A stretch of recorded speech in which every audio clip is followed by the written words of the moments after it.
With all of the recent attention afforded to UAPs, formerly called UFOs, you might be feeling a bit confused about what's real and what's fiction. After all, the idea of a government whistleblower sounds pretty convincing, right? Well, there are some fundamental questions that we ought to ask before we reach a conclusion. The first being, what was actually leaked? So far to date, personal non-specific testimony and blurry videos. Words like non-human biologics have been tossed around, and many in the public have taken this to mean aliens.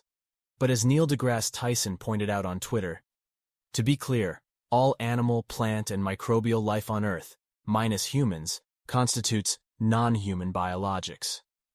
What Tyson is pointing out is that Grusch's claim is vague, that the testimony may be referring to something genuine, but more importantly, something mundane. It only tells us what it wasn't, as opposed to what it actually was. And there's little reason to assume anything Grusch has said thus far ought to be taken seriously to begin with. The blurry, out-of-focus videos released are really of no more use than the non-specific claims made by those who gave testimony. It's just not detailed.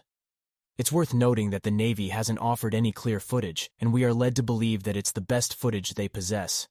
When claims of crashed UAPs are made, there's no video footage or photographic evidence to back it up and no wreckage for anyone to inspect. Are we just supposed to take their word for it? When we hear the pilot's claims of witnessing flying saucers, where is the consideration for how decades' worth of media, novels, and films on the topic of UFOs might color our perspectives and encourage us to leap to conclusions the moment we face something we don't understand?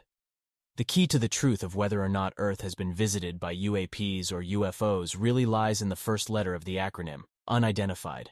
If the United States government or any government in the world actually possessed crashed spacecraft and bodies from an alien species, we wouldn't still be calling it unidentified, because we would have identified, at a minimum, that it came from a non-Earth origin. Wouldn't that be sufficient to earn a more detailed label?